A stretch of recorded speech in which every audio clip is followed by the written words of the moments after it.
Hello everyone, स्वागत आप सभी का टॉपर्स प्राइम चैनल में। इस वीडियो में आज हम पढ़ेंगे क्लास 11th की इकोनॉमिक्स का लास्ट चैप्टर। ठीक है, इससे पहले वाले चैप्टर्स जो थे वो ऑलरेडी कंप्लीट हो चुके हैं, तो लास्ट चैप्टर उसके बाद 11th की इकोनॉमिक्स जो है कंप्लीट हो जाएगी। ओके, और पीडीएफ के लिए जो है आप हमारा स्टैंडर्ड पैक खरीद सकते हैं, 299 रुपये का है ये। और इसमें आपको एनसीईआरटी इकोनॉमिक्स 11th और 12th दोनों ही क्लासेस की पीडीएफ जो है अवेलेबल होगी। ठीक, तो चलिए शुरू करते हैं चैप्टर को। चैप्टर का नाम है बाजार के प्रमुख रूप तथा पूर्ण प्रतियोगिता में कीमत निर्धारण, form of market and price determination. सबसे पहले हम बाजार के बारे में पढ़ते हैं कि मार्केट क्या है। बाजार से अभिप्राय एक ऐसी व्यवस्था से है जिसमें एक वस्तु या सेवा के क्रेता तथा विक्रेता क्रय विक्रय हेतु क्या करते हैं, एक दूसरे से संपर्क करते हैं, यानी कि कुछ भी खरीदने या बेचने के लिए जो है एक दूसरे से संपर्क करते हैं। तो market is a system through which the buyer and seller of a commodity और service comes in contact of one another for sale and purchase of the commodity और service on specific price. Okay, market are differentiated on the basis of number of buyers and seller, यानी कि क्रेता और विक्रेताओं की संख्या पर वर्गीकृत की गई है। नेचर ऑफ द प्रोडक्ट, वस्तु की प्रकृति कैसी है। Freedom to entry and exit of फर्मों के प्रवेश तथा बहिर्गमन की स्वतंत्रता और प्राइस डिटर्मिनेशन। तो इन चार पर जो है बाजार को वर्गीकृत किया गया या डिफ्रेंशिएट किया गया है मार्केट को on the basis of this. ठीक है, फिर आगे दिया गया है टाइप्स ऑफ मार्केट, कि बाजार के टाइप्स क्या हैं, बाजार के प्रमुख रूप कौन से हैं। तो मार्केट जो है चार तरीके का होता है। एक होता है परफेक्ट कॉम्पिटिशन, पूर्ण प्रतियोगिता, एकाधिकार यानी कि मोनोपोली, एकाधिकार प्रतियोगिता मोनोपोलिस्टिक कंपटीशन, और अल्पाधिकार ओलिगोपोली। ठीक है, तो बाजार के कुछ रूप बताए गए हैं, तो याद होने चाहिए टाइप ऑफ मार्केट कौन कौन से हैं। सबसे पहले हम पढ़ रहे हैं पूर्ण प्रतियोगिता यानी कि परफेक्ट कंपटीशन। तो देखिए, पूर्ण प्रतियोगिता बाजार का वह रूप है जिसमें बहुत बड़ी संख्या में क्रेता और विक्रेता उद्योग द्वारा निर्धारित कीमत पर समरूप वस्तु का क्रय विक्रय करते हैं। तो perfect competition is the type of market in which there are very large number of buyer seller, यानी कि बहुत बड़ी संख्या में जो बेचने वाले हैं या खरीदने वाले हैं, ठीक है, वो क्या करते हैं, होमोजीनियस प्रोडक्ट का सेम प्राइस पर क्रय और विक्रय करते हैं परफेक्ट कंपटीशन पे। आगे है पूर्ण प्रतियोगिता में प्रति इकाई कीमत स्थिर रहने के कारण औसत व सीमांत संप्राप्ति समान रहती है, यानी कि अंडर परफेक्ट कंपटीशन जो पर यूनिट प्राइस है वो रिमेन कांस्टेंट रहता है। देयरफॉर जो एवरेज रेवेन्यू और जो मार्जिनल रेवेन्यू है पर unit price curve coincide each other and become parallel to X axis. ठीक है, तो ए आर इक्वल टू होता है M R equal to price के। ओके, चलिए आगे देखते हैं। अंडर परफेक्ट कंपटीशन पूर्ण प्रतियोगिता में कीमत निर्धारण जो है ये उद्योग द्वारा किया जाता है। तो under perfect competition price is determined by the market forces of demand and supply in an industry. No individual firm or buyer can influence the price of the product. So industry is price maker and firm is the price taker. तो पूर्ण प्रतियोगिता में इन्होंने क्या कहा कि जो कीमत निर्धारण है ये उद्योग द्वारा किया जाता है। ठीक है, और समरूप वस्तु होने के कारण कोई भी व्यक्तिगत फर्म हो, यानी कि कोई भी इंडिविजुअल फर्म हो या फिर उपभोक्ता हो, वो कीमत को जो है प्रभावित नहीं कर सकते हैं।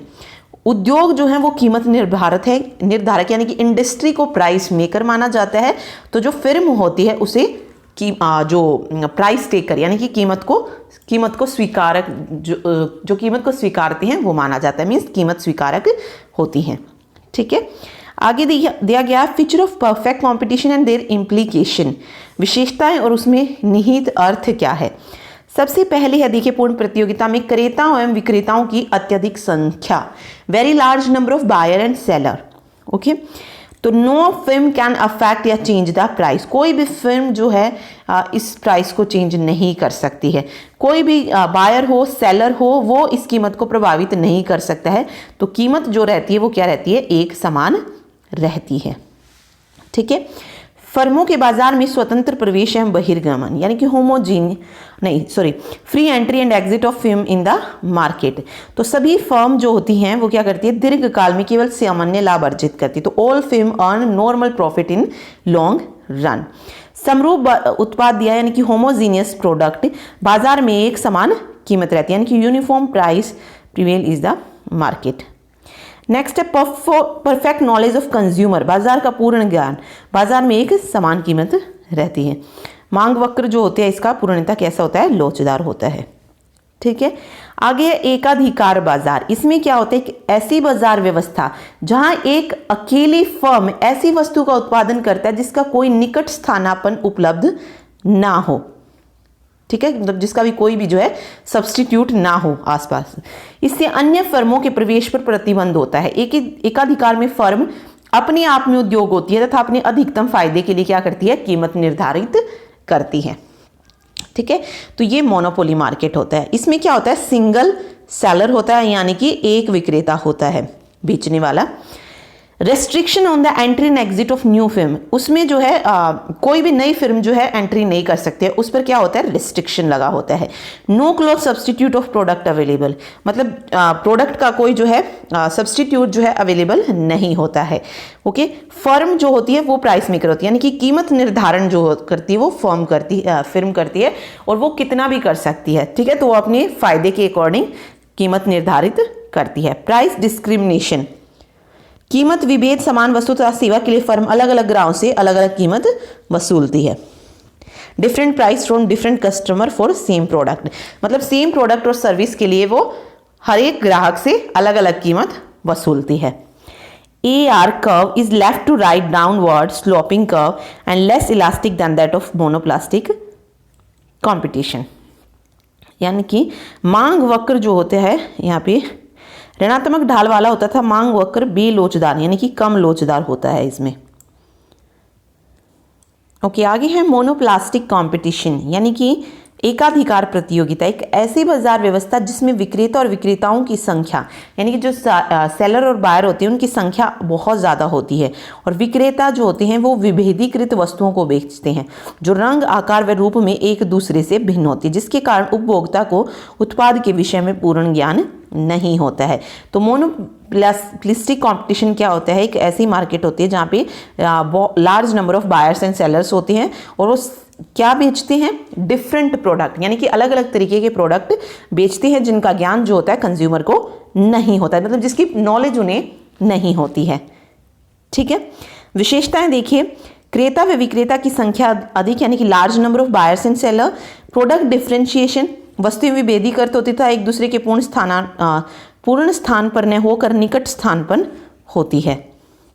ठीक है, तो इसमें क्या है, every film make its product different on the basis of colour, taste, packing, size and shape. Selling cost and advertisement and sales promotion. Freedom of entry and exit of new film, तो नई फिल्मों के उस पर जो है कोई प्रतिबंध नहीं होता है, लेकिन यहाँ पे क्या होता है, लैक ऑफ परफेक्ट नॉलेज यानी कि उपभोक्ता को जो है उन चीज़ों का पूर्ण ज्ञान नहीं होता है। डिमांड कर्व जो होती है यहाँ पे और ज़्यादा इलास्टिक होती है यानी कि मांग वक्र अधिक ज़्यादा लोचदार होती है। ठीक है, आगे है ओलिगोपोली यानी कि अल्पाधिकार। अल्पाधिकार बाजार का ऐसा स्वरूप है जिसमें वस्तु के उत्पादन हेतु बड़ी फर्मों की कम संख्या होती है तथा कीमत तथा उत्पादन संबंधी निर्णयों में फर्मों में अंतर निर्भरता पाई जाती है। तो oligopoly is the form of market in which there are few large film, यानी कि कुछ बड़ी फिल्म जो होती हैं इसमें आती हैं अल्पाधिकार में, और mutually interdependent for taking price and output division. ठीक है, तो जो भी डिसीजन होता है वो क्या होता है, म्यूचुअल होता है। आगे विशेषताएं हैं, few large film, all the film under oligopoly produce homogeneous on differentiated product, तो सभी फर्में समरूप या विभेदात्मक वस्तुओं का उत्पादन करती हैं। Under oligopoly demand curve is undefined होता है या इनडेटर्मिनेट होता है। ओके, मांग वक्र अनिश्चित होता है। Economic barriers to the entry और firm into industry, example huge investment requirement, economic of sale etcetera. All the firms are interdependent in respect of price and output determination under oligopoly market. Any action of a firm in terms of change in price gets reaction from other firm. ठीक है, तो ये बताया गया कि किसी भी firm द्वारा उत्पादन या कीमत के विषय में परिवर्तन हेतु उठाया गया कदम अन्य फर्मों की प्रतिक्रिया का कारण बनता है। आगे दिया गया है, देखिए अल्पाधिकार को जो है निम्न भागों में वर्गीकृत किया गया। एक है कॉल्यूसिव ओलिगोपोली और नॉन कॉल्यूसिव, यानी कि सहयोगी अल्पाधिकार और असहयोगी। तो सहयोगी में देखिए क्या होता है, अल्पाधिकार का ये वो रूप है जिसमें सभी फर्म आपसी सहयोग के आधार पर उत्पादन की मात्रा और कीमत को निर्धारित करती हैं, ठीक है। और असहयोगी में क्या होता है, वह रूप जिसमें कीमत तथा उत्पाद की मात्रा निर्धारित करते समय फर्मों के बीच सहयोगी व्यवहार की अपेक्षा प्रतियोगी व्यवहार होता है, यानी कि प्रत्येक फर्म जो होती है वो प्रतियोगी फर्मों की प्रतिक्रिया को ध्यान में रखकर अपना निर्णय लेती है, यानी कि जो भी कीमत है वो मिलकर नहीं डिसाइड की जाती है, ठीक है, सबका अलग अलग होता है।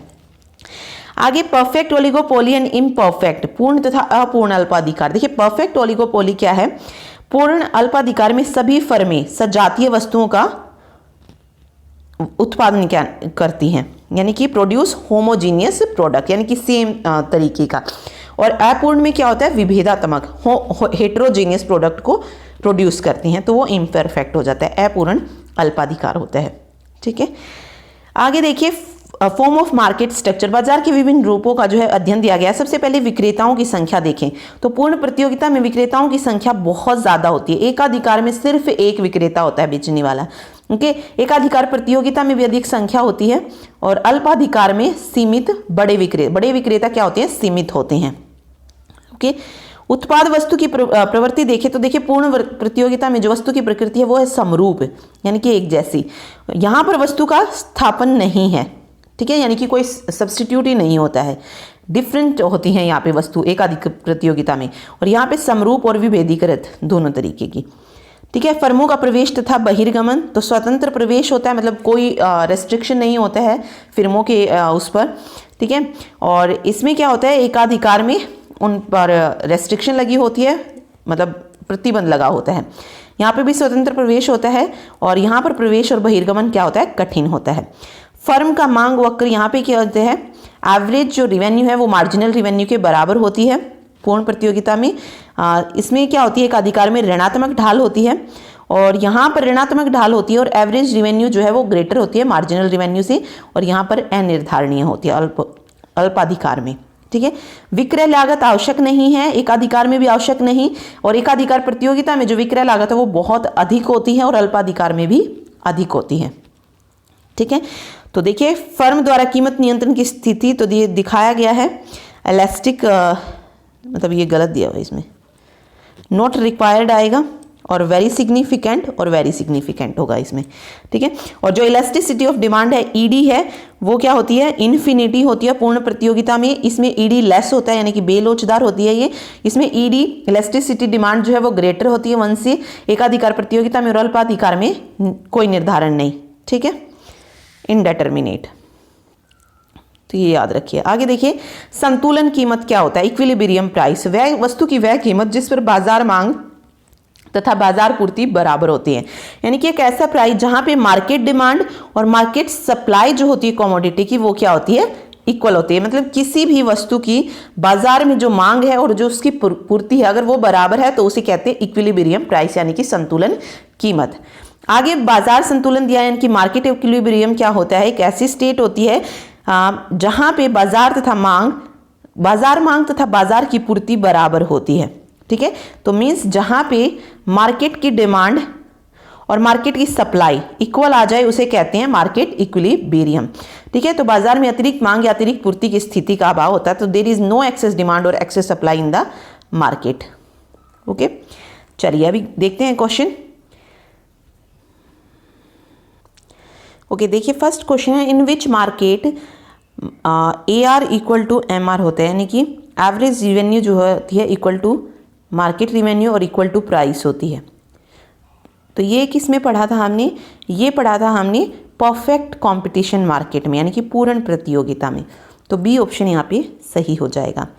नेक्स्ट है, किस बाजार में नए फर्मों के प्रवेश पर प्रतिबंध होता है, तो ये किस पे होता है, जहाँ पे एकाधिकार मार्केट होती है या कह लीजिए मोनोपोली जो मार्केट होती है वहाँ पर रेस्ट्रिक्शन होती है on entry of new firms, तो एकाधिकार।